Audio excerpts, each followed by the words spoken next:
Good evening, dear listener. Come, settle in beneath a warm blanket, perhaps with a cup of tea cradled in your hands, chamomile or Earl Grey, whichever soothes you best. Let the day slip away.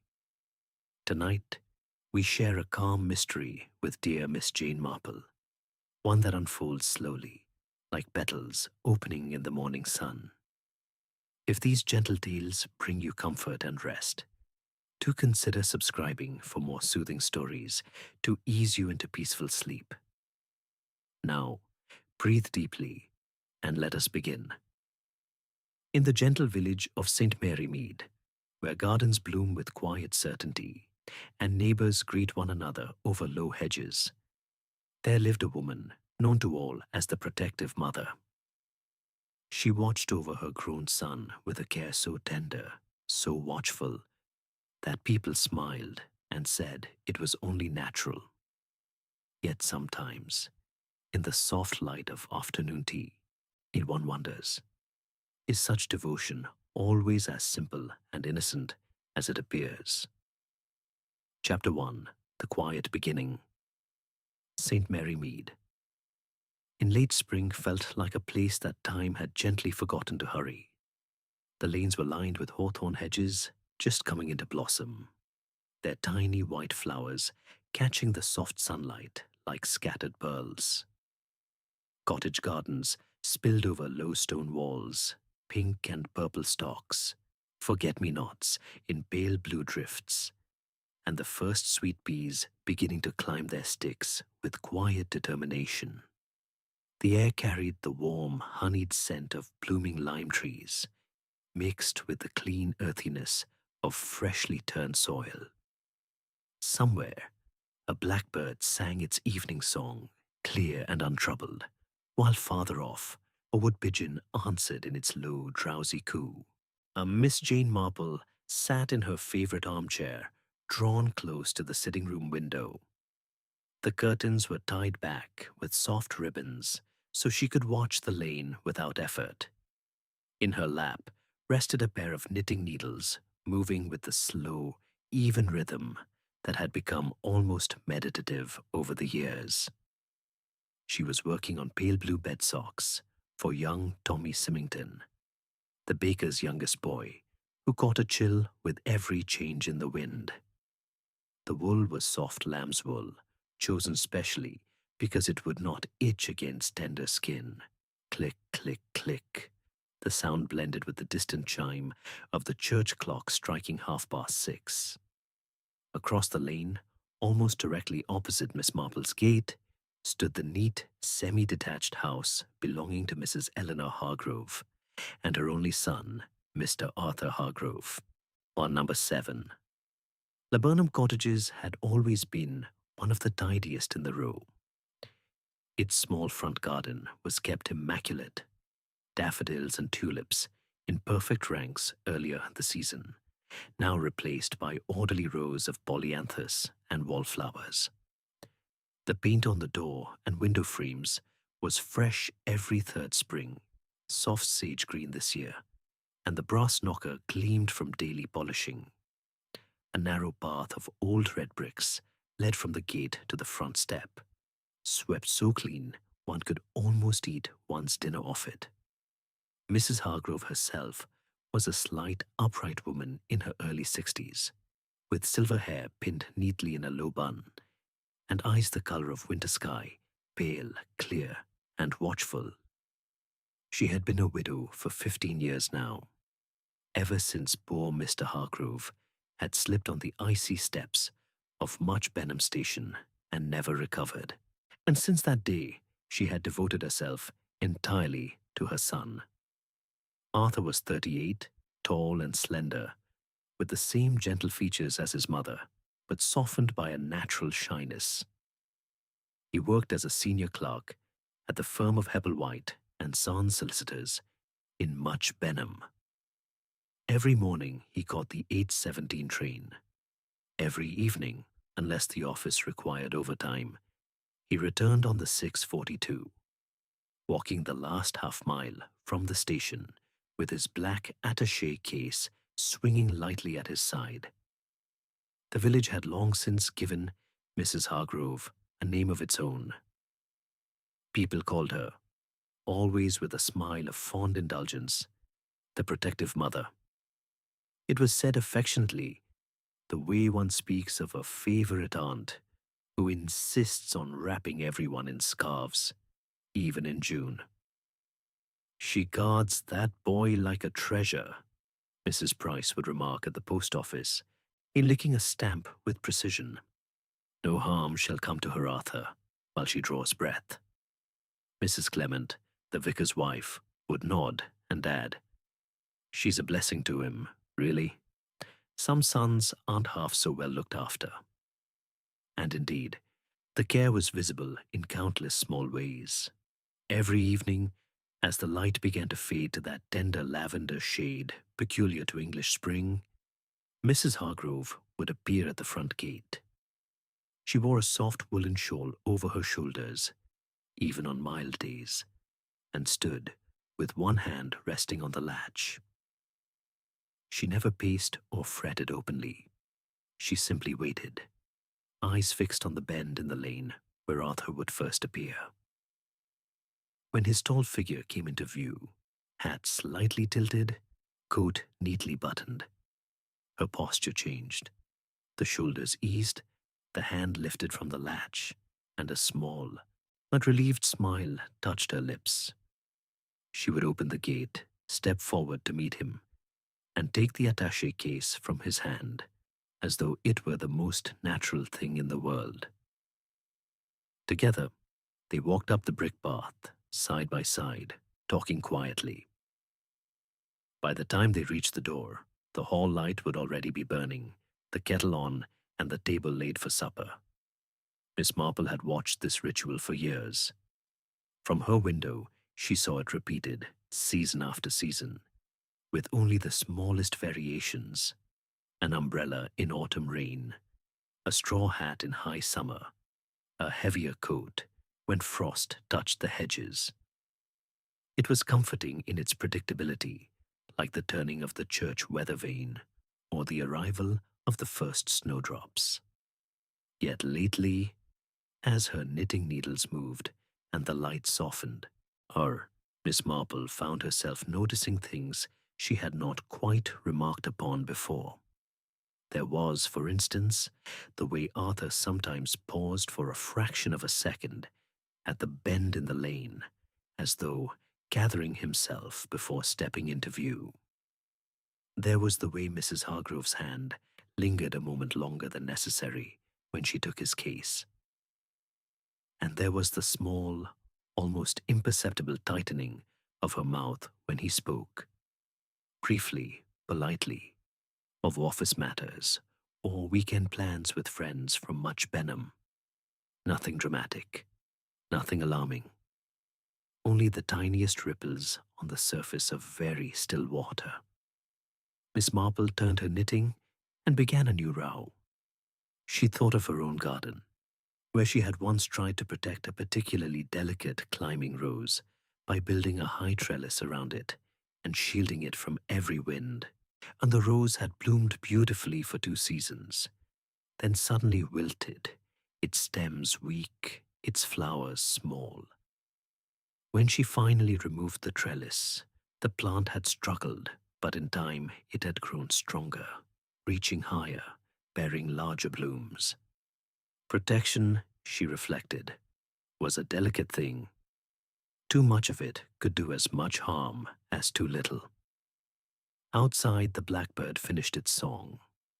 The lane lay quiet now, the sky deepening to the color of old pearl. Across the way, the light in the Hargrove sitting room came on, warm, golden, inviting. Mrs. Hargrove drew the curtains with care, shutting out the cooling night. Inside, Miss Marple knew there would be a small fire burning, a supper of shepherd's pie or poached haddock, and conversation kept gentle and safe. She smiled to herself, a small private smile, and continued knitting. And some things in St. Mary Mead were exactly as they seemed. Others, well, others sometimes needed a little longer looking at, In the same calm, patient way, one studies a piece of embroidery to find where the pattern truly begins. The clock in the hall chimed 7. Miss Marple set her knitting aside for a moment, rose slowly, and moved to put the kettle on. Tomorrow would be another peaceful day. And tomorrow evening, no doubt, the protective mother would once again stand at her gate, waiting. Chapter 2. Something slightly unusual. The following morning dawned soft and still, with a thin mist lying over the meadows like a fine muslin cloth. By mid-morning, the sun had burned most of it away, leaving the village bathed in pale, agreeable light.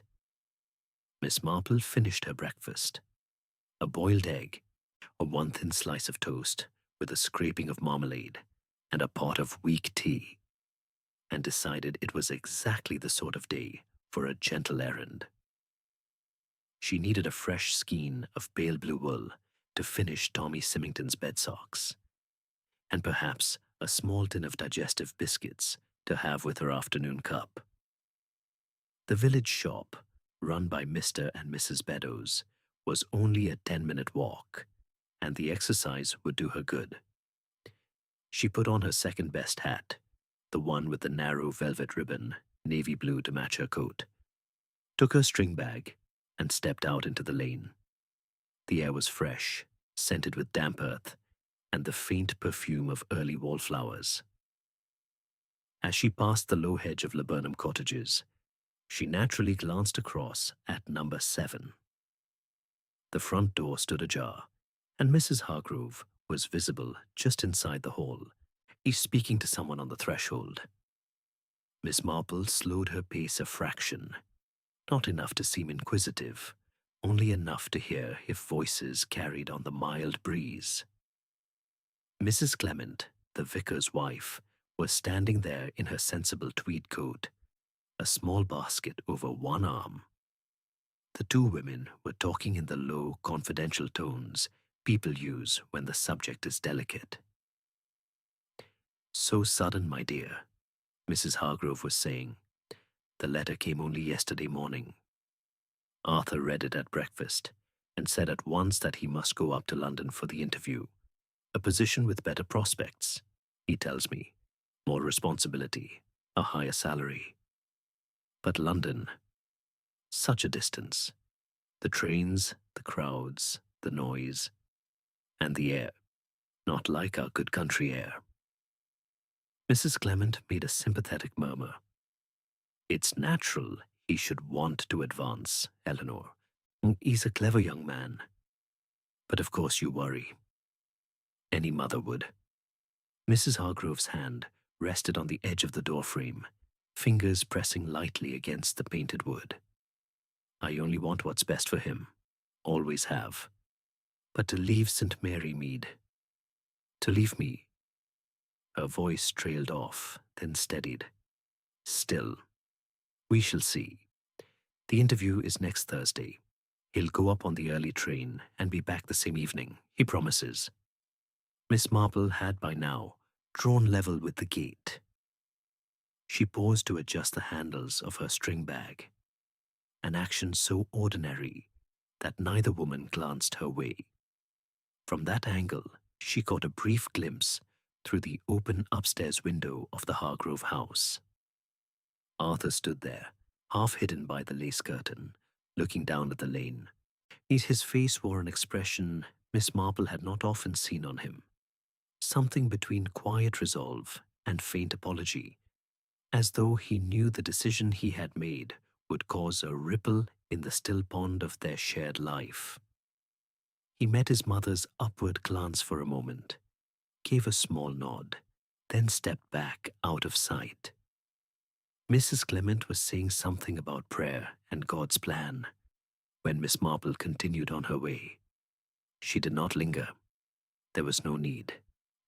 The small scene had lodged itself gently in her mind, like a single dropped stitch that one notices but does not yet correct. At the shop, Mrs. Beddoes was chatty as usual. While she measured out the wool, 2 ounces should finish those socks nicely, Miss Marple.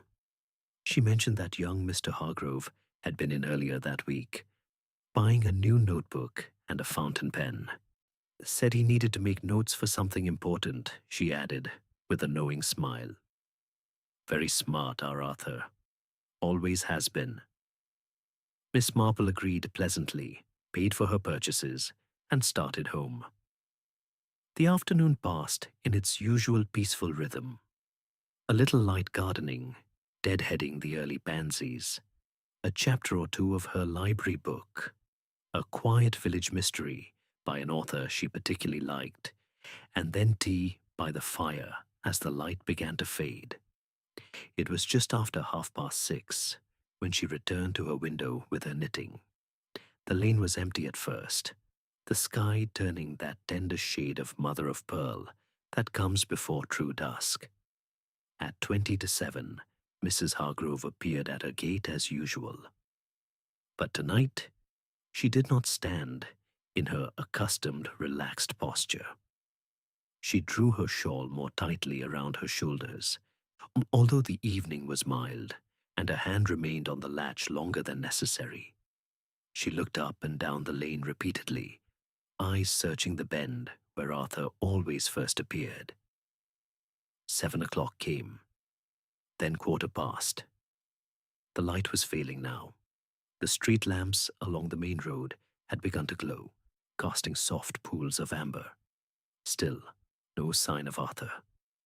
At 7:20, Miss Marple saw a figure turn the corner, tall, familiar, walking more slowly than usual. Arthur. He carried his attaché case in one hand, and in the other, a small brown paper parcel tied with string. His pace was steady, but not brisk. He looked tired, perhaps, or preoccupied. Mrs. Hargrove opened the gate at once and stepped out to meet him. She took the attaché case from his hand, almost before he reached her, and then slipped her arm through his, as though to steady him on the short walk up the path. They spoke quietly as they went, too quietly for Miss Marple to catch the words. But she saw the way Mrs. Hargrove's head turned constantly toward her son's face, searching it for signs of strain or displeasure. At the door, Arthur paused. He lifted the small parcel slightly, said something, and Mrs. Hargrove nodded. But her expression, caught for a moment in the light from the hall, was not the usual one of calm contentment. There was a shadow across it, something between anxiety and a kind of quiet determination. She ushered him inside, closed the door, and drew the curtains with careful hands. Miss Marple sat for a long moment, needles idle in her lap. The parcel had been small, neatly wrapped, on the sort one might buy from a stationer's or a bookshop near the railway terminus. Through the paper, just for a second as Arthur lifted it, she had glimpsed the corner of a book. Something slim, with a bright dust jacket. A guide, perhaps. A timetable. A map, or something more personal.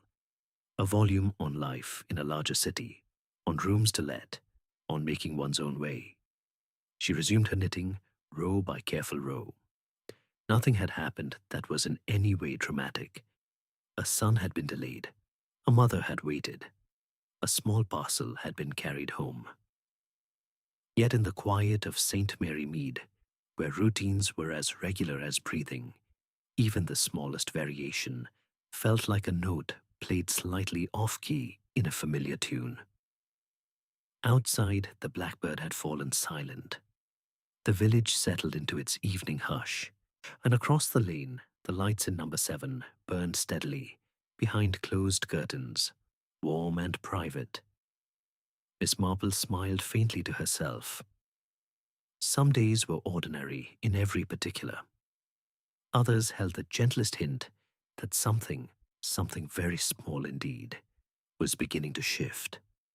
She turned another row, counted her stitches, and let the evening carry on around her in its peaceful, unhurried way.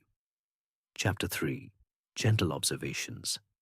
The days that followed slipped by with the unhurried grace, so characteristic of St. Mary Mead. Mornings began with soft light filtering through bedroom curtains. Afternoons unfolded in quiet errands and small conversations. Evenings settled into familiar routines of supper, fireside reading, and the gentle ticking of grandfather clocks. Miss Marple continued her daily observations from the window. Is her knitting always close at hand? Her mind turning over the small details she had lately noticed, like someone gently polishing a piece of old silver to see what pattern might emerge beneath the tarnish.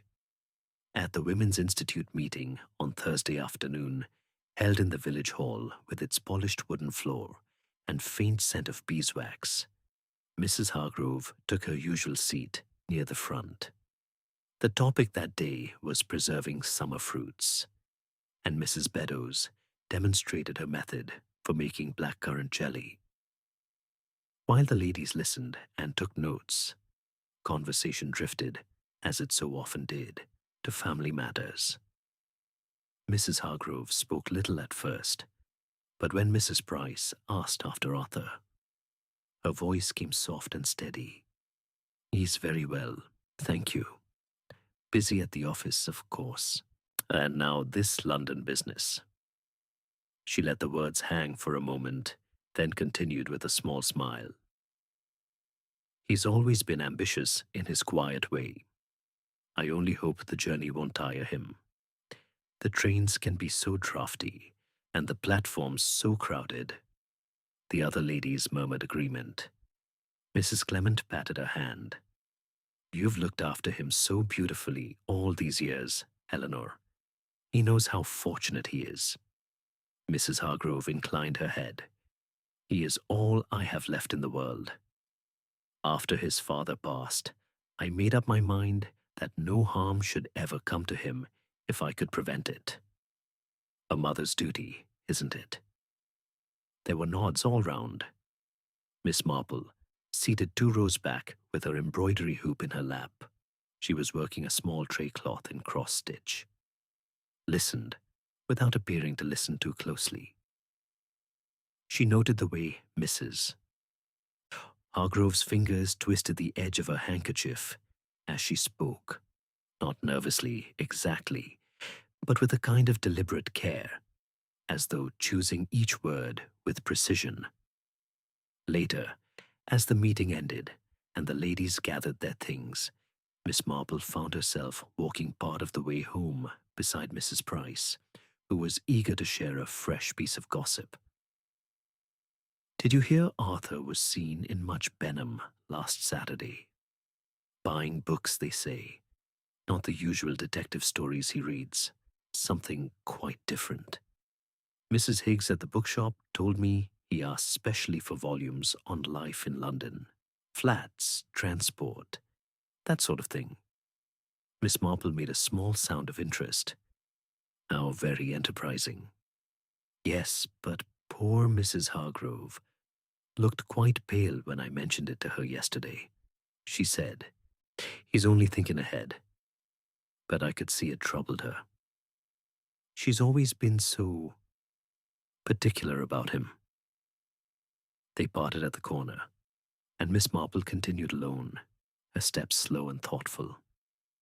Over the weekend, she made several small calls, first to old Mrs. Bantry with a cutting of her favorite lavender, then to the vicarage with a pot of lemon curd she had made the day before. At each house, the conversation turned, as it will in a small village, to the Hargroves. Arthur had been seen walking briskly along the high street in Much Benham on Friday evening, hatless despite the breeze, looking, people said, rather pleased with himself. He had stopped at the station bookstall and purchased a newspaper, folding it carefully into his coat pocket. Mrs. Clement, pouring tea in the vicarage drawing-room, added her own quiet observation. He spoke to the vicar after service on Sunday. Quite a long talk in the porch. Arthur said something about making plans for the future and not wishing to leave Mother in difficulty. The vicar told him that change is part of God's design. and that sometimes a little independence strengthens family bonds rather than weakens them. Arthur listened very attentively. Miss Marple sipped her tea and nodded. A sensible young man. Yes, but Eleanor. She stood a little apart, watching them both. When Arthur came back to her, she took his arm at once, as though to lead him away from any further discussion. On Tuesday morning, Miss Marple walked past Laburnum Cottages on her way to the butcher's. The front door of number 7 was open to let in the fresh air, and through the hallway she glimpsed the sitting room table. There, or half hidden beneath yesterday's copy of the Times, lay the small book Arthur had carried home in the brown paper parcel. The dust jacket was visible just enough for her to read the title in neat gold lettering: A Practical Guide to London Living, Rooms, Transport, and Daily Life in the Metropolis. She did not pause or stare. She simply noted it, as she noted the freshly baked scones cooling on a rack in the kitchen beyond, the faint scent of lavender polish, the way the house felt both welcoming and curiously still. That evening, as twilight gathered once more, Miss Marple returned to her post by the window. Arthur arrived home at his usual time, precisely 7 minutes past 7, his step perhaps a fraction lighter than before. Mrs. Hargrove was waiting at the gate, shawl about her shoulders, smile ready. She took his attaché case, kissed his cheek, and they walked together up the path. But Miss Marple saw something else. As they reached the door, Arthur turned slightly, looked back towards the lane for a moment, as though saying farewell to something unseen, then followed his mother inside. The door closed, the curtains were drawn, the house resumed its quiet golden glow. Miss Marple set her knitting down for a moment and rested her hands in her lap. She thought of the many protective mothers she had known over the years, the ones who wrapped their children in wool until they could scarcely move, the ones who planned every hour of every day, the ones who believed that love meant never allowing the smallest risk. Most meant only good. Most succeeded admirably. Yet sometimes, very occasionally, the instinct to shield became so strong that it pressed too closely, like a hand held too tightly over a flame. She picked up her needles again. The blue wool slipped smoothly through her fingers. Tommy Symington would have warm feet this winter, at least. Across the lane, the lights burned steadily. Inside, no doubt, supper was being served. Perhaps lamb cutlets with mint sauce, new potatoes, a slice of treacle tart for afters. Conversation would be gentle, ordinary, safe. Yet beneath it all, Miss Marple sensed the faintest current moving. A son quietly dreaming of a wider world. A mother quietly determined to keep the world at bay. Nothing dramatic, nothing urgent. Only the slow, gentle unfolding of human nature in a place where time moved softly, and nothing, almost nothing, escaped notice. She smiled to herself, a small private smile, and continued her row. Some patterns revealed themselves quickly. The others required patience, daylight, and the calm habit of simply watching. Chapter 4. A Calm Contradiction. The first hint that something had changed came on a Wednesday morning in early June. The sky was a high pale blue, the sort that promises nothing but gentle warmth all day. Miss Marple was in her garden, tying up the sweet peas with soft twine, when she heard the low murmur of voices from across the lane. She straightened slowly, one hand on the small of her back, and looked toward Laburnum Cottages. Dr. Haydock's car, a modest black saloon, was parked outside number 7. The doctor himself stood at the open front door, speaking quietly to Mrs. Hargrove. She wore her usual neat house dress, but her face was unusually pale. the lines around her mouth deeper than usual. After a moment, Dr. Haydock stepped inside, and the door closed behind him with a soft click. Miss Marple returned to her peas, but her thoughts lingered on the scene. Arthur had looked perfectly well the evening before, walking home with his usual measured step, nodding politely when their eyes met across the lane. There had been no sign of illness, no cough, no pallor. Yet here was Dr. Haydock, cold so early in the day. By lunchtime, the news had reached the village shop, carried first by the postman, and then repeated with quiet concern by Mrs. Beddoes to every customer who came in. Arthur Hargrove had been found dead in his bed that morning. Heart failure, Dr. Haydock said, quite natural for a man of sedentary habits who spent long hours at a desk. He had passed peacefully in his sleep sometime after midnight. No struggle, no pain, simply gone. And the village received the tidings with the gentle sorrow reserved for one of its own. Wreaths began to appear at the door of number 7. White lilies from the vicarage, pink roses from Mrs. Price, a simple spray of lavender tied with ribbon from old Mrs. Bantry. Neighbors spoke in low voices of how sudden it was, how young he had been, how devoted his mother had always been.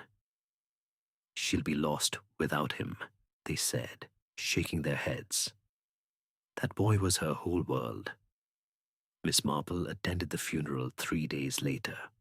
It was a simple service in the small stone church, the pews half filled with familiar faces. Arthur's coffin rested before the altar, covered with a single blanket of white chrysanthemums. Mrs. Hargrove sat in the front pew, upright and composed, dressed in unrelieved black.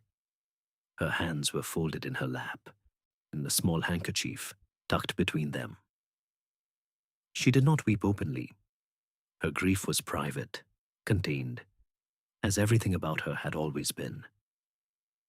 At the graveside, beneath the yew trees whose branches hung low and sheltering, she spoke a few quiet words. Her voice carried clearly in the still air. "My son was a good man," she said. "Kind, gentle, thoughtful.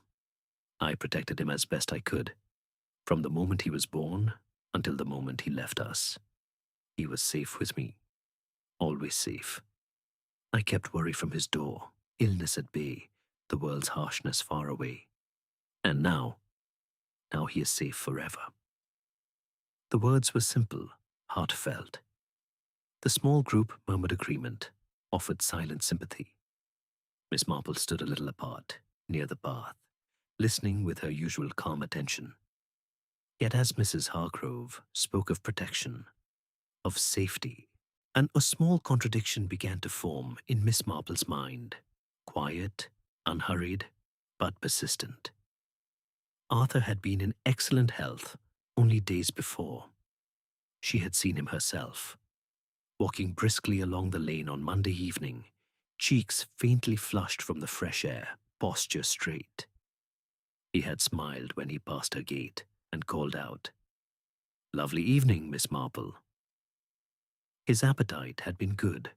She knew this from Mrs. Beddoes, who sold him his midday ham sandwich and remarked how he always ate every crumb. His color had been steady, his breathing easy. Dr. Haydock himself had examined him only 2 months earlier for a routine check and pronounced him fit. And then there was the London position. Arthur had spoken of it with quiet determination. The book on the sitting room table, half hidden but not entirely concealed, and the notebook he had purchased, the fountain pen, the conversations with the vicar about making plans, about independence.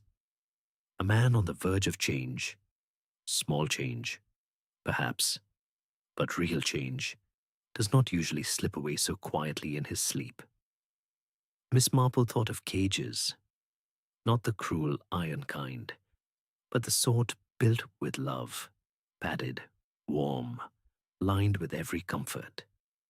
A cage so carefully constructed that the bird inside never quite learns to stretch its wings fully. Sometimes the bird grows restless, sometimes it tries the door, and sometimes, without anyone meaning harm, the very act of keeping the door closed becomes final. Mrs. Hargrove turned from the grave, accepted the vicar's arm, and walked slowly back toward the lich gate.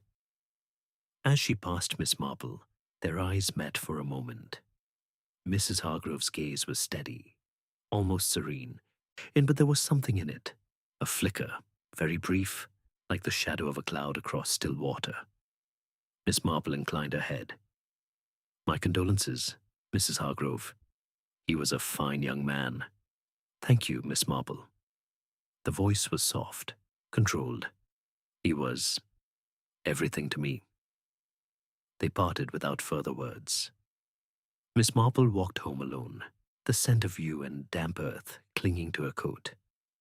She thought of protection again, of how it could wrap so tightly that breathing became difficult, of how love could sometimes mistake its measure.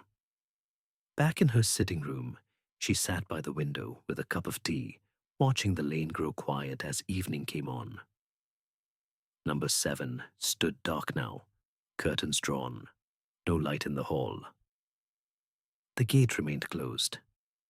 No one waited there anymore.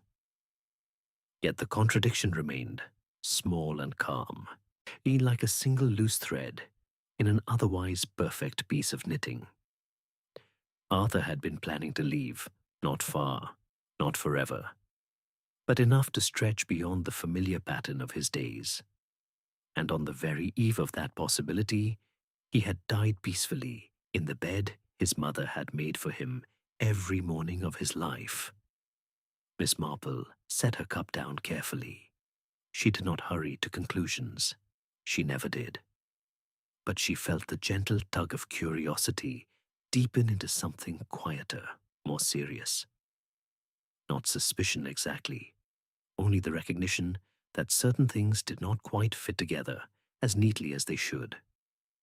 Outside, the first stars appeared, faint and far. The village settled into its usual hush. Miss Marple rose, switched on the standard lamp, and took up her knitting once more. The blue socks for Tommy Symington were nearly finished. Her life continued, as it must. But in the stillness of her mind, the small contradiction waited, patient, unassuming, and not yet ready to be set aside. Chapter 5, a detail revisited. The days after the funeral passed, in the gentle, muted rhythm that follows any quiet loss in St. Mary Mead. Neighbors called with covered dishes, chicken casserole, apple charlotte, a small seed cake wrapped in greaseproof paper. Mrs. Hargrove accepted each offering with the same calm dignity, her voice never rising above a soft murmur of thanks. The house at number 7 remained tidy, the curtains drawn at dusk, the garden weeded with careful hands. Life continued, as it always does, one small step at a time. Miss Marple, meanwhile, kept to her usual habits.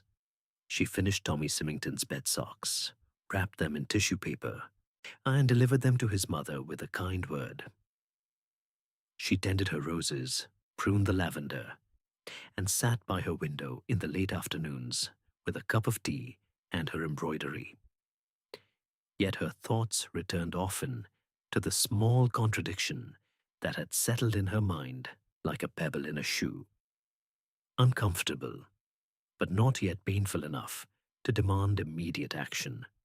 One soft Thursday afternoon, about 10 days after the funeral, young Dr. Graham, the locum, who had assisted Dr. Haydock during his brief holiday, called at Rose Cottage.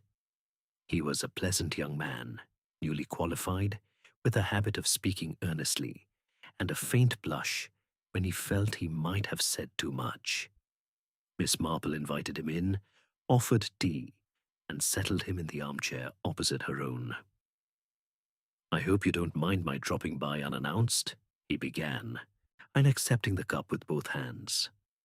I was passing and, well, I thought perhaps you might like to know a small detail from the post-mortem. Nothing official, you understand. Just something that struck me as curious. Miss Marple inclined her head, her expression mild and attentive. I'm always interested in small details, Dr. Graham. They so often prove the most telling. He nodded, relieved. Quite so. In Arthur Hargrove's case, the cause of death was listed as cardiac arrest. Natural, as Dr. Haydock concluded. But there were traces of a sedative in the blood, a barbiturate derivative, quite mild, the sort prescribed for occasional sleeplessness. Nothing alarming in itself. Many people take such things. Mrs. Hargrove mentioned that she often prepared warm milk for him at bedtime, with a little something to help him rest. Or she kept a small supply in the house, prescribed years ago for Arthur after his father's death, when he sometimes lay awake worrying. Miss Marple set her cup carefully on the saucer. And the amount found. Was it within the usual range? That's just it, Dr. Graham said, lowering his voice a fraction. The level was higher than one would expect from a single dose of the usual strength. Not dangerously so. Not enough to be called poisoning, but enough to suggest either an extra measure or perhaps two doses close together. Dr. Haydock dismissed it as an understandable error on the mother's part. Grief can cloud judgment after all. And Arthur had been under some strain lately, what with the London interview plans. Miss Marple was silent for a moment, her fingers resting lightly on the arm of her chair. Then she asked, very gently, "Did Arthur ever mention difficulty sleeping to you, Doctor?" Not directly, but he did say once, during a routine visit, that he sometimes felt restless at night, thinking too much. He laughed it off, said his mother always knew just what he needed to settle him. Miss Marple nodded slowly. The detail of the sedative revisited an earlier scene in her mind with new clarity. The small brown paper parcel Arthur had carried home that Tuesday evening. The one she had glimpsed through the wrapping. Not merely a book, though the dust jacket of A Practical Guide to London Living had been visible. There had been something else in the parcel, something slim and flat, perhaps a small bottle or packet. At the time, she had thought nothing of it. Now the memory sharpened.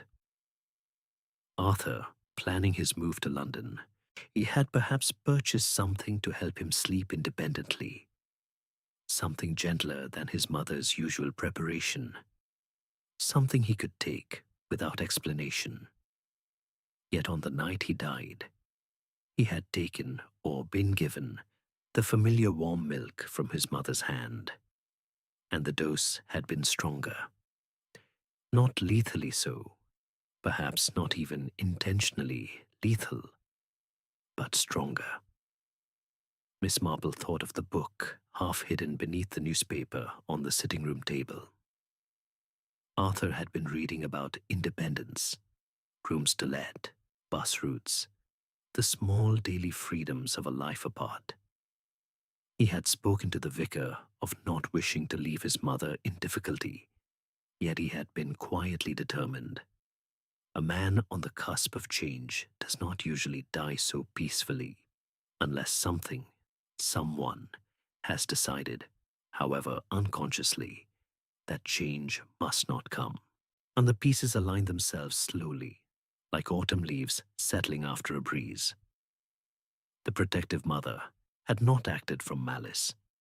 She had acted from fear, the deepest, most instinctive fear of losing the last remaining piece of her world. Arthur had been all she had. His departure, even to London, would have left the house empty, the evening silent, the gate unwatched. So she had increased the dose that night, just a little, just enough to calm him, to keep him quiet, to give herself one more day to persuade him to stay. Only the heart, already quietly strained by years of gentle dependence, had not borne the extra sedative quite as well as usual.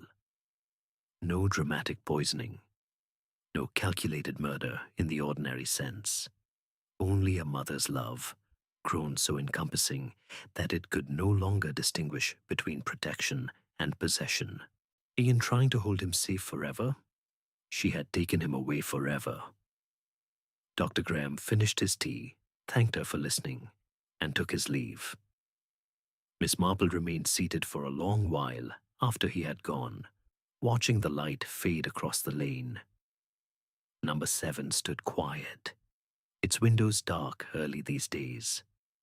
No light burned in the upstairs room, where Arthur had once looked down at the lane with that faint apologetic resolve. She rose at last, moved to the kitchen, and put the kettle on for her evening cocoa. Some truths, she reflected, come wrapped in sorrow rather than triumph. Understanding them required no fanfare, only patience, compassion, and the willingness to see human nature as it truly is, frail and loving, and sometimes tragically misguided. Outside, the first stars appeared. The village settled into its familiar hush. The Miss Marple returned to her chair, took up a fresh piece of embroidery, a small handkerchief border in forget-me-not blue, and began to stitch. The needle moved steadily, in and out, creating small, perfect flowers. The mystery was not yet spoken aloud, but the direction was clear now. The protective mother had protected too well, and in that excess of care lay the quiet, unintended tragedy that the title had always hinted at, waiting for someone patient enough to listen. Chapter 6. Quiet Explanation. The afternoon Miss Marple chose to call was one of those still golden days that sometimes come even in early autumn, when the light slants low through the leaves and everything seems wrapped in a gentle haze. And she had picked a small bunch of lavender from her own garden, long stems tied with a pale ribbon, and carried it in her basket, along with a tin of shortbread she had baked that morning. Nothing ostentatious, only the small ordinary offerings that neighbors bring when words alone feel insufficient. She walked slowly up the brick path of number 7 Laburnum Cottages. The garden was still neat, though the roses had begun to drop their petals in quiet drifts. The brass knocker gleamed as always. She tapped lightly, 3 soft knocks, and waited. Mrs. Hargrove opened the door after a moment. She wore a simple grey dress, her silver hair pinned as neatly as ever, but the lines around her eyes were deeper, and her hands, when she reached to take the lavender, trembled just a fraction. "Miss Marple, how kind of you to call." "Not at all, my dear. I thought perhaps you might like a little company, and the shortbread is fresh." Mrs. Hargrove stepped aside to let her in. The hall smelled faintly of lavender polish, and the clean, slightly musty scent of a house that had lately known fewer footsteps. They moved into the sitting room. The curtains were half drawn against the afternoon sun, letting in soft bars of light that fell across the carpet. On the mantelpiece stood the small framed photograph of Arthur as a boy, smiling, holding a cricket bat, beside a newer one of him at 30, serious and kind-eyed. They sat opposite one another in the 2 armchairs by the empty fireplace. Mrs. Hargrove set the lavender in a vase on the low table and arranged the shortbread on a plate, though neither of them ate at first. The silence between them was not uncomfortable, only it was the silence of 2 women who had both lived long enough to know that some truths need time before they can be spoken. After a while, Miss Marple said, very gently, I have been thinking a great deal about Arthur these past days. Such a good son, quiet, thoughtful, always considerate. And you, Eleanor, such a devoted mother.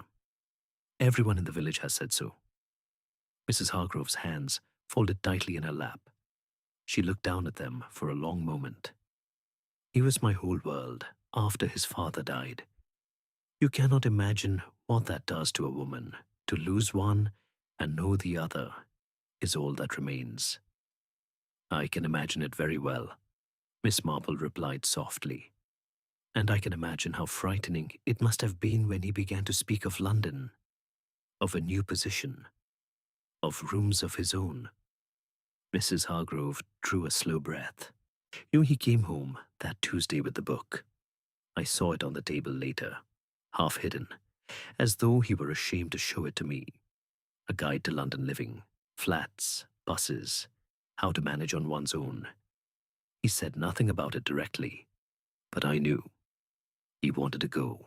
Not far, not forever, but far enough that I would be alone in this house every evening, waiting at an empty gate. Miss Marple nodded, her expression calm and kind. And that thought was too much to bear. Yes. The word came out almost in a whisper. I only wanted him safe. Always safe. The world is so full of dangers, traffic, strangers, illness, disappointment. Here he was protected.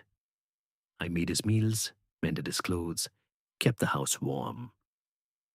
I knew exactly what he needed before he asked. Every night I brought him his milk, warm, with a little of the powder the doctor prescribed years ago for his sleepless nights. Just enough to help him rest. She paused. Her fingers twisted the edge of her handkerchief. That last night, he had been talking again about the interview, about how it might mean a change. He sounded so hopeful. I could not sleep for thinking of it.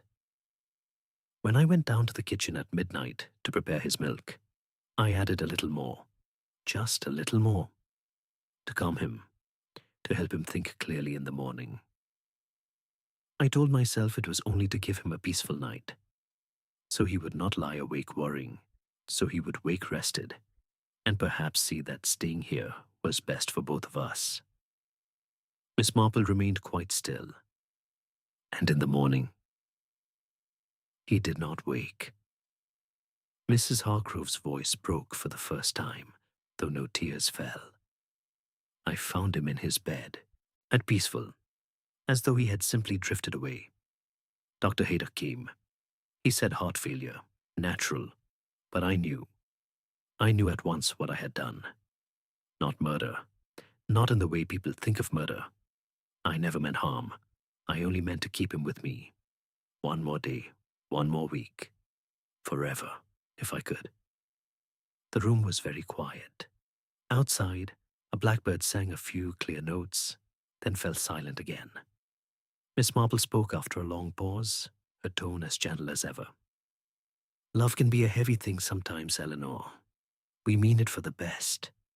We wrap it around those we cherish like the warmest blanket. But a blanket, if held too tightly, can smother the very breath it seeks to protect. You loved Arthur so dearly that you could not bear the thought of him leaving. And in that love, you mistook the dose. You mistook protection for possession. Mrs. de Hargrove looked up at last. Her eyes were dry, but the pain in them was raw and honest. Will you tell anyone? The police? The village? Miss Marple shook her head slowly. There is no need for scandal, my dear. Dr. Haydock has already signed the certificate. Death by misadventure, an error in medication during a time of emotional strain. That is close enough to the truth. The rest is between you and your conscience. And perhaps, in time, between you and whatever mercy you believe in. Mrs. Hargrove bowed her head. I shall never forgive myself. Forgiveness is a long road, Miss Marple said quietly, but you are not the first to walk it, nor will you be the last. What matters now is how you live the days that remain. Arthur would not have wanted you to destroy yourself with guilt. He loved you. I too. They sat in silence a little longer. Then Miss Marple rose, smoothing her skirt with careful hands. I shall call again soon, if I may. Perhaps we might sit together sometimes. It helps, to have someone who understands without needing to speak of it every moment. Mrs. Hargrove stood also. She took Miss Marple's hand for a moment, cool fingers against cool fingers, and pressed it gently. Thank you for listening, for not judging. Miss Marple smiled, small and sad and kind. We all need understanding more than judgment, Eleanor, especially when the heart has made its greatest mistake. She left quietly, closing the door behind her with a soft latch. The lane lay peaceful in the fading light. She walked home slowly, the bunch of lavender now in Mrs. Hargrove's vase, the shortbread untouched on the plate, and the explanation had been given, not in anger, not in accusation, but in the calm, clear light of human understanding. No voices raised, no drama. Only two women sitting together in a quiet room, speaking the truth that had waited so patiently to be heard. Chapter 7. Peaceful Resolution. In the weeks that followed Miss Marple's quiet visit to number 7 Laburnum Cottages, St. Mary Mead slipped back into its familiar, unhurried rhythm, as though nothing had ever disturbed the surface. The roses in the gardens faded to soft brown husks and were pruned away. New buds appeared on the apple trees. The lanes filled once more with the sound of children's laughter after school and the clatter of bicycles on gravel. Life, gentle and persistent, moved forward, and the inquest into Arthur Hargrove's death had been brief and conducted with the utmost discretion. Dr. Haydock, in his careful evidence, described the findings: cardiac arrest during sleep, influenced by a misjudged dose of a mild barbiturate sedative taken for insomnia.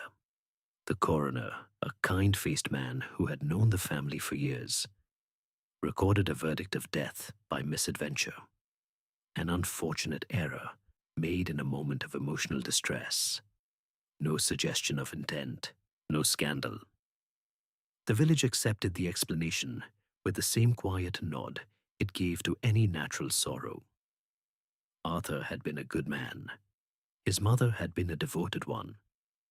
Sometimes accidents happened, even in the kindest of homes. Mrs. Hargrove remained in the house. She did not sell it, nor did she speak of moving away. Instead, she continued the small daily rituals that had once filled her days with purpose, though now they carried a different weight. She swept the brick path each morning, polished the brass knocker, tended the garden with slow, deliberate movements. The gate still stood open in fine weather, but no one waited there at evening. The upstairs window, where Arthur had sometimes stood, looking down at the lane, remained curtained, the room beyond untouched, as though time had paused inside it.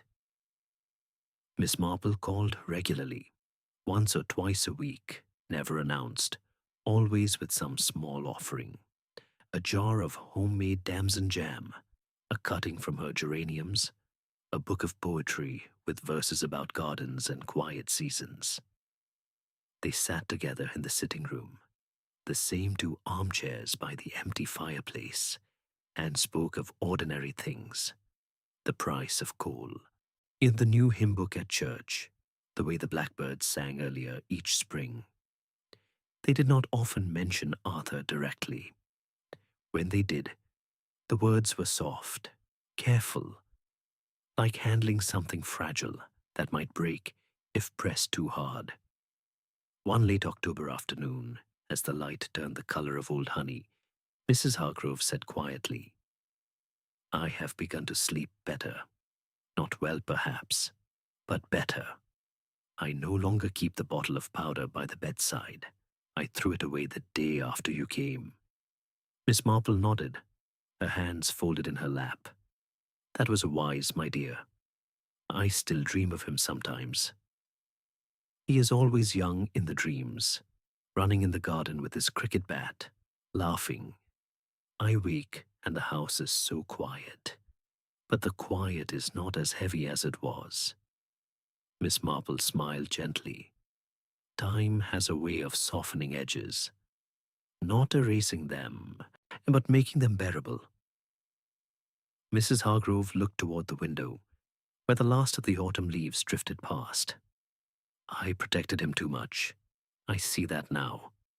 I thought love meant keeping everything away.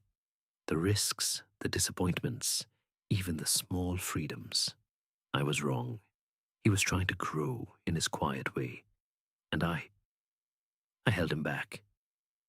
You loved him, Miss Marple said simply. Love makes mistakes. The important thing is to recognize them, and then to forgive oneself enough to go on living. Mrs. Hargrove's eyes filled, but the tears did not fall.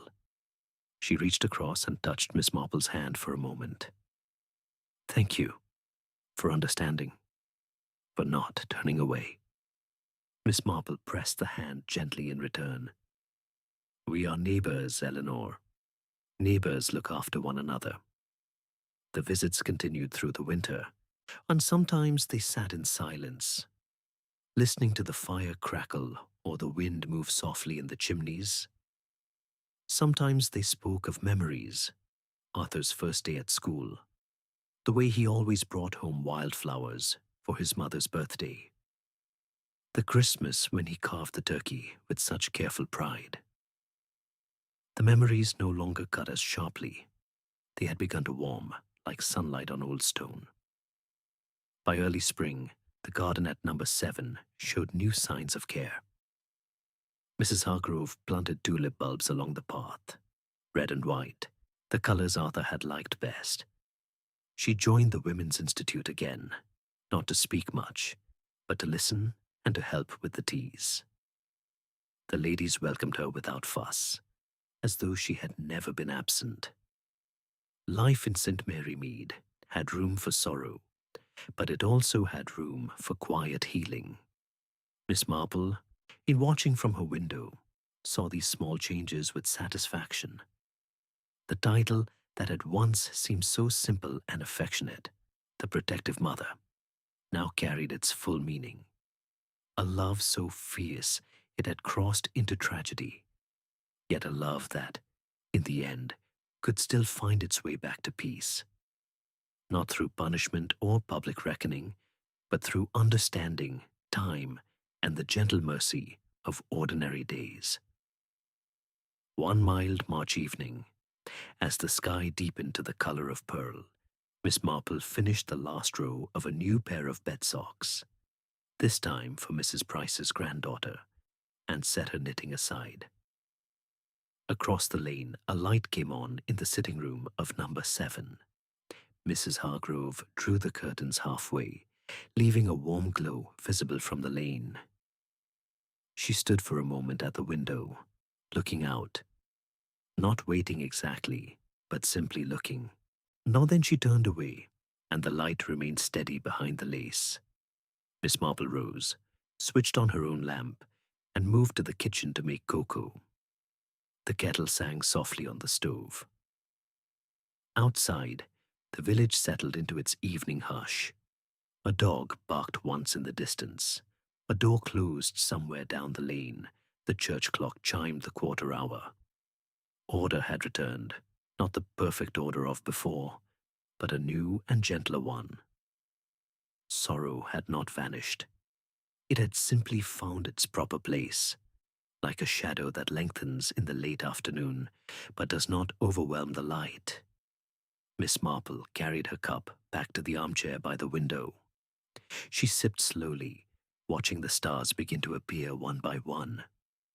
Mysteries, she reflected, were not always solved with dramatic revelations or stern justice. And sometimes they were resolved in the quiet spaces between people, in a shared cup of tea, a kind word, a hand extended without expectation of reward, in understanding that even the deepest mistakes are made by human hearts, and that those hearts, given time and compassion, can still find their way home. She smiled to herself, small and content. The blue wool lay neatly folded on the table, ready for tomorrow's work. The lane lay peaceful. The village slept. Good night, dear listener. May your dreams be gentle, your heart light, and your rest deep. All is well in St. Mary Mead tonight. Chapter 8. A gentle epilogue.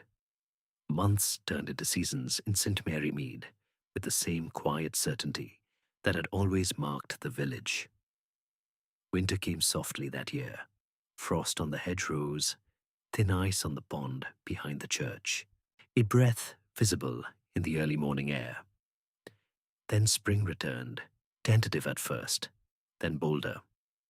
Snowdrops pushing through dark soil, daffodils opening their yellow faces to the sun, cherry blossoms drifting like pale confetti along the lanes. Miss Marple watched these changes from her window with the same calm attention she had always given to the world outside. Her knitting basket was fuller now, scarves for the church jumble sale, mittens for the Symington children, a soft shawl in dove-grey wool for Mrs. Hargrove, who had begun to feel the cold more keenly in the empty house. Number 7. Laburnum cottages had changed in small, almost imperceptible ways. The front door, still painted sage green, now stood open more often on fine days. A new bird table appeared in the garden, and Mrs. E. Hargrove could be seen filling it each morning with crumbs and sunflower seeds. The blackbirds and robins came regularly, their songs filling the silence that had once seemed so heavy. She had planted a small bed of forget-me-nots beneath the sitting-room window, tiny blue flowers that bloomed steadily through the spring and reminded her gently of things not forgotten but carried forward. One bright Saturday in late April, Miss Marple walked across the lane carrying the finished shawl wrapped in tissue paper. She knocked lightly and was welcomed in with a small, genuine smile, the first she had seen on Mrs. Hargrove's face that carried no shadow. They sat in the garden this time, on 2 wooden chairs placed beneath the old apple tree. The blossom was just beginning to fall, petals catching in the light like slow snow.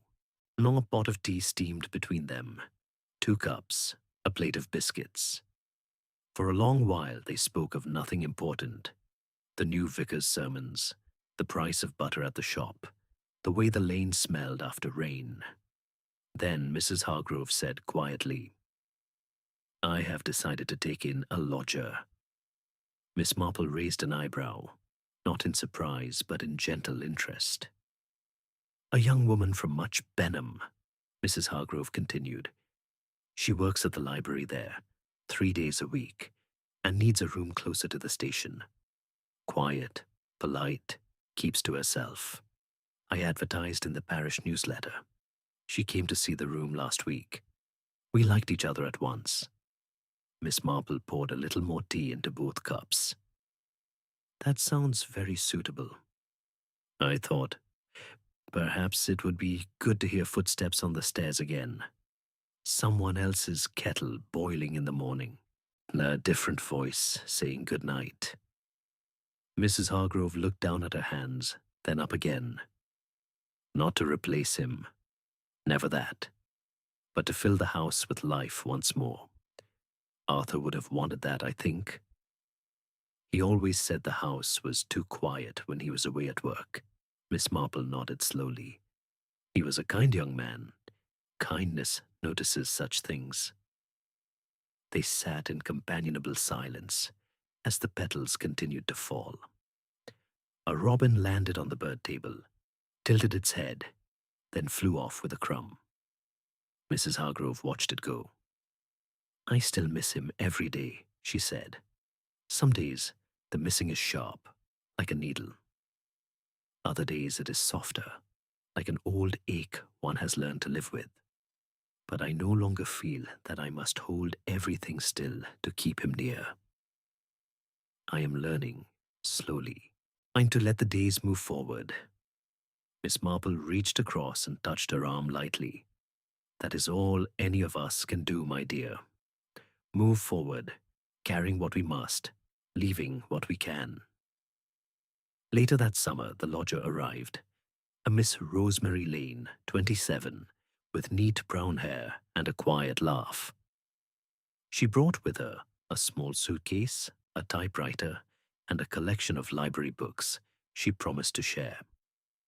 The house at number 7 came alive in modest ways.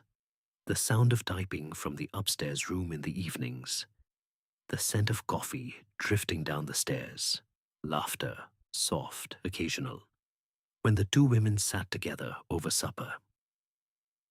Miss Marple was invited to tea one Sunday afternoon. She found the sitting room brighter somehow, the curtains tied back to let in more light, a vase of fresh sweet peas on the table. And Miss Lane was courteous and thoughtful, asking after the village, complimenting the garden. Mrs. Hargrove moved about with a new ease, setting out cups, slicing cake, speaking without the faint tension that had once underlain every word. As Miss Marple walked home in the late golden light, she paused at her own gate and looked back. The two women stood at the door of number 7, waving. Behind them, the house glowed with lamplight, warm and lived in once more. The title that had once hung over the household like a gentle label, the protective mother, now felt complete in its meaning. It had described a love so deep, it had, for one terrible moment, become destructive. Yet it had also described the beginning of something else, a devotion that, even after sorrow, could learn to open its hands. Protection had turned inward, yet then outward again, not to hold one person captive, but to shelter others who needed a quiet place to rest. Miss Marple entered her own house, switched on the lamp, and took up her knitting. A new pair of socks, dark green this time, for the postman's son, who had lately started helping with the morning rounds. The needles clicked steadily, a small, comforting rhythm against the evening quiet. Outside, St. Mary Mead settled into dusk. Lamps came on in cottage windows, voices called good night across hedges. A dog barked, once then fell silent. The church clock chimed the hour with its familiar measured tone. All mysteries, in the end, find their resolution, not always in dramatic fashion, but in the slow restoration of balance, in understanding, given without judgment, in forgiveness quietly accepted. In days that continue, one after another, carrying both memory and hope. Miss Marple smiled to herself as she turned another row. The pattern was clear now, the stitches even and sure.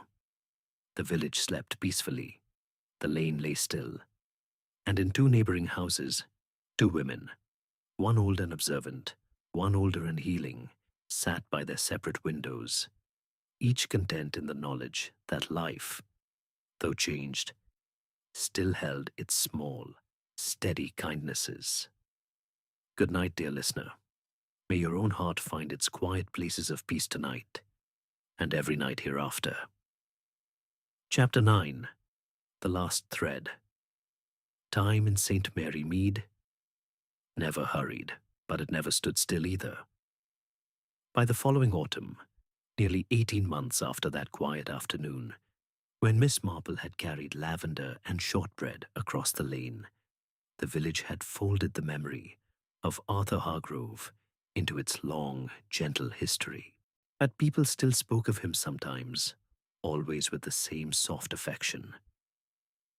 Such a kind boy, or he never said a cross word to anyone.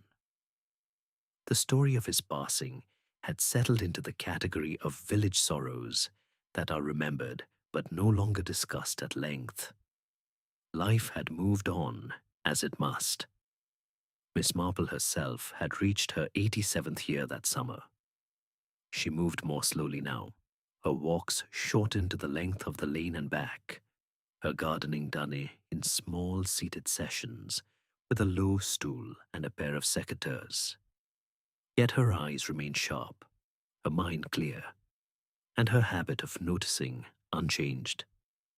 She still sat by the window most afternoons, knitting or embroidering, watching the comings and goings with the same quiet interest she had always shown. At number 7, the changes had become more visible. A Miss Rosemary Lane had stayed far longer than the original arrangement of 6 months. She had grown fond of the house, the garden, and most of all, of Mrs. Hargrove's steady, undemanding company. The typing that had once been occasional became regular. Rosemary was writing a small book of local history, drawing on old parish records and the memories of older residents. Mrs. Hargrove helped where she could, making tea, suggesting names, sometimes sitting quietly, while Rosemary read passages aloud. The two women had fallen into an easy rhythm.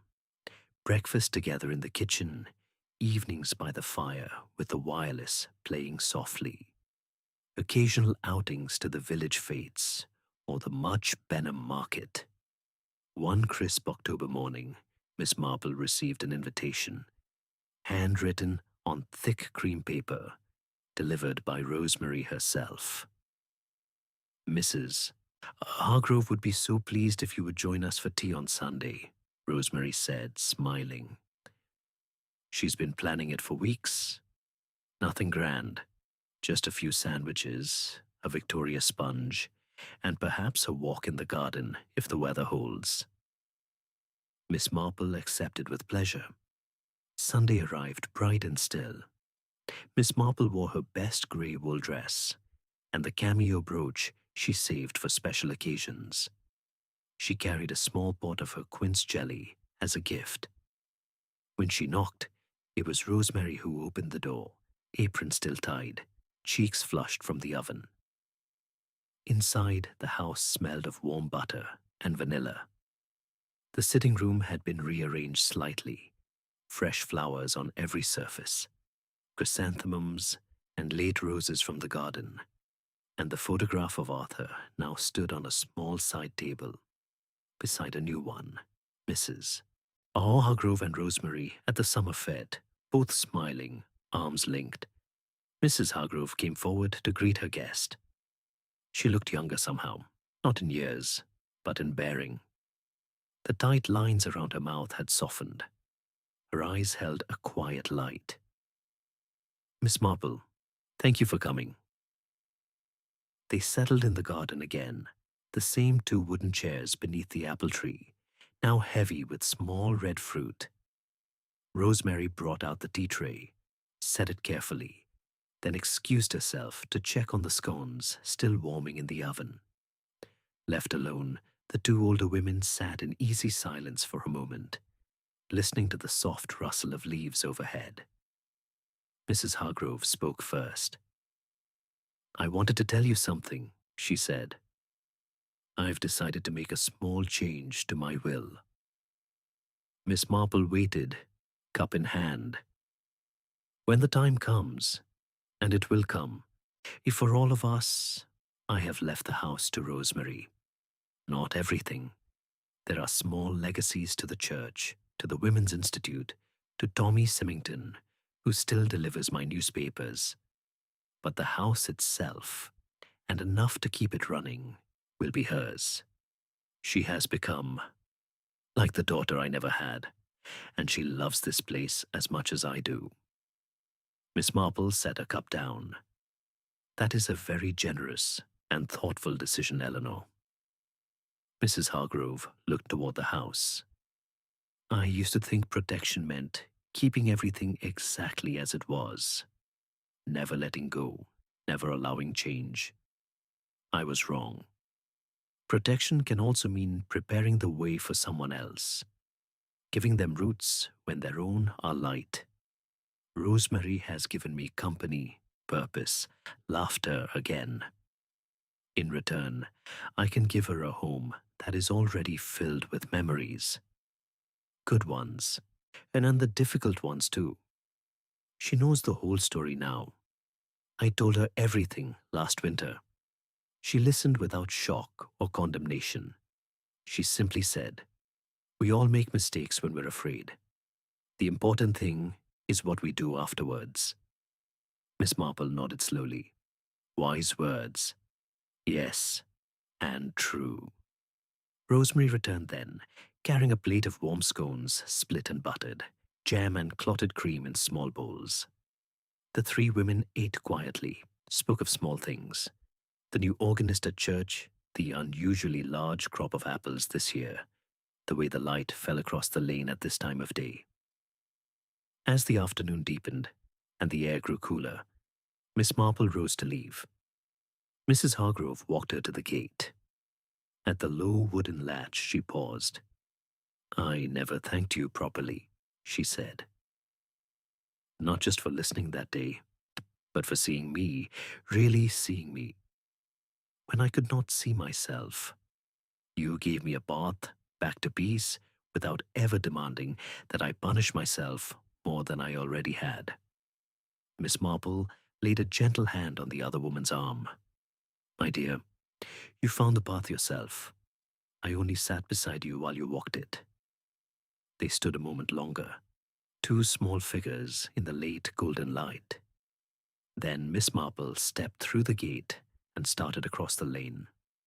Behind her, the door of number 7 closed softly. Inside, voices murmured, cups clinked, life continued. Miss Marple reached her own door, turned the key, stepped inside.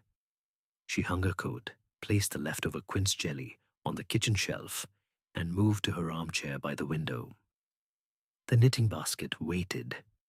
A new project had begun. A baby blanket in soft cream wool, one for the daughter of the young couple who had just moved into Ivy Cottage down the lane. The needles clicked, slow, steady, comforting. Outside, the village quieted. Lamps glowed behind curtains. A blackbird sang its last notes of the day. Somewhere, a child laughed, then was hushed for bedtime. The protective mother had become something else entirely, not a title of tragedy, but one of redemption. Love that had once closed too tightly had learned, painfully and slowly, to open again, not to lose what it cherished, but to share it, to pass it forward, to let new life take root in old soil.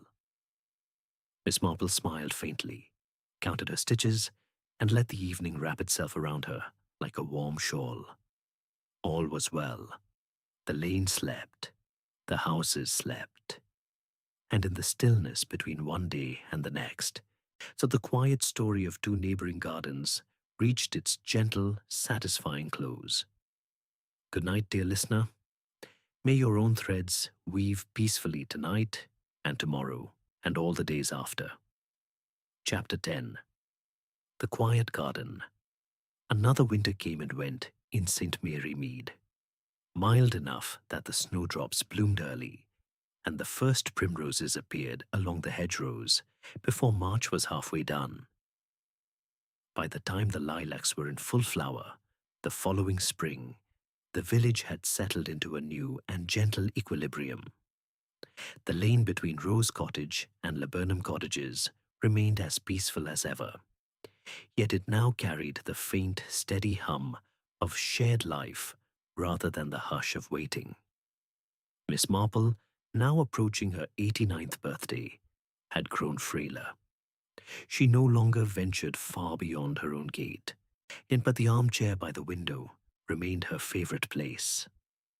From there she could still see the comings and goings. Rosemary, cycling to the station each morning with her satchel of books and notes. Mrs. Hargrove tending the front border with slow, careful movements, the postman whistling as he pushed his bicycle past.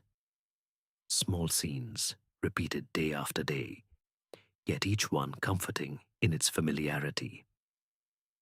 One warm June afternoon, when the air smelled of cut grass and roses in bloom, Rosemary knocked at Miss Marple's door. She carried a shallow basket lined with a clean cloth. Mrs. Hargrove sent these, she said, lifting the cloth to reveal a dozen perfect strawberries, ruby red and still warm from the sun. The first picking. She said you always liked them straight from the plant. Miss Marple smiled, her eyes bright. How thoughtful. Come in, my dear. I've just made lemonade. They sat together in the small sitting room, the French windows open to the garden. The scent of honeysuckle drifted in. Rosemary spoke easily. Of her book, now nearly finished. Of the Village History Society that had asked her to give a talk in the autumn. Of how Mrs. Hargrove had begun teaching her to make the quince jelly that had once been a staple in every neighbor's pantry. She says it's important to pass things on, Rosemary added. Recipes, stories, the little ways of doing things. She says the house has held so many memories, and now it's time to make new ones without losing the old. Miss Marple nodded, sipping her lemonade. She has learned a great deal these past years. Rosemary looked toward the window, where number 7 could be seen across the lane, its garden bright with color. She still misses him. She always will. But the missing has changed. It's no longer a weight that pulls her down every morning. It's more like a quiet companion. Something that walks beside her rather than behind her, dragging. Miss Marple set her glass down. That is the kindest way sorrow can settle in the end. They talked on for another half hour. Light, unhurried conversation about nothing and everything. When Rosemary rose to leave, she paused at the door. Mrs. Hargrove asked if you would come to tea next Sunday. Just the 3 of us. She wants to show you the new rose she planted last autumn. It's called Peace, and it's flowering for the first time.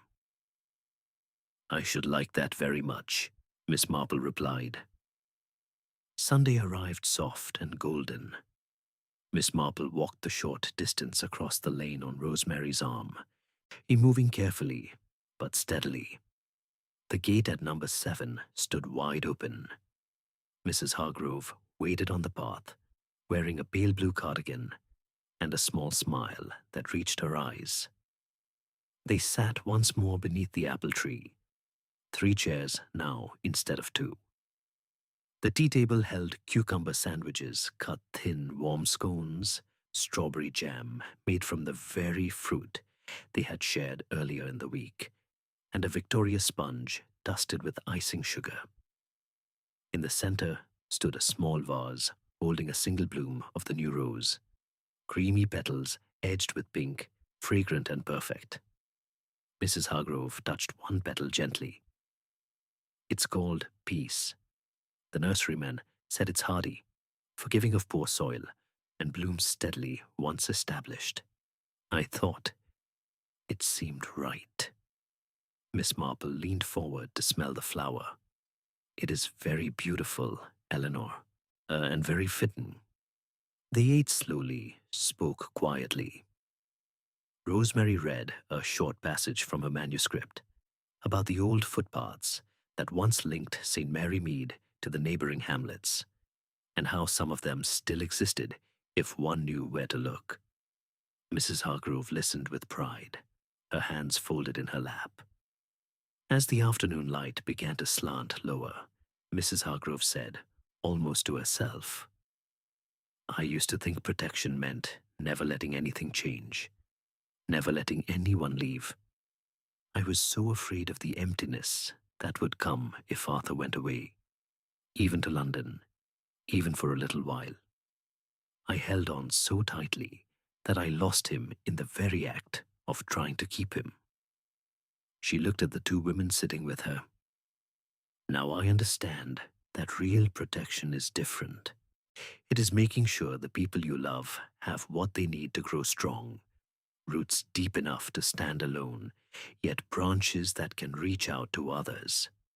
It is leaving the gate open, even when it frightens you. It is planting something new when the old has finished blooming. Rosemary reached over and squeezed her hand. Miss Marple simply nodded, her expression calm and content. They sat until the sun dipped behind the church tower and the air grew cooler. Then Miss Marple rose, supported gently by Rosemary's arm. Mrs. Hargrove walked them to the gate. At the low wooden latch, she stopped. "Thank you both," she said, "for being here, for letting an old woman learn, slowly, how to love without clutching." Miss Marple turned, her small figure framed by the evening light. "You have always loved well, Eleanor. You simply had to learn where love ends and fear begins. Most of us never quite manage it." They parted with quiet goodnights. Miss Marple crossed the lane on Rosemary's arm, entered her own house, and settled once more into the armchair by the window. The light across the way came on, warm, steady, lived in. Through the half-open curtains, she could see the 3 teacups still on the table, the single rose in its vase, the 2 women moving about the room with the easy familiarity of family. Miss Marple took up her knitting, a simple pair of wrist warmers in soft lavender wool, and began a new row. The needles moved slowly, rhythmically, like the heartbeat of the village itself. The protective mother had completed her long journey, from the fierce, closing grip of devotion, through the dark valley of unintended tragedy, into the open-handed grace of letting go and beginning again. The title no longer carried only sorrow. It held redemption, quiet wisdom, and the promise that even the deepest mistakes can, in time, become the soil in which something kinder grows. Outside, the blackbird sang its evening song. The lane lay still. The stars appeared one by one. Miss Marple smiled faintly, counted her stitches, and let the peaceful night settle around her. All was well, truly, deeply well, in the small, gentle world of St. Mary Mead. Good night, dear listener. May your own gardens bloom in peace, your gates stand open when the time is right, and your heart rest easy in the knowledge that love, however it stumbles, can always find its way home.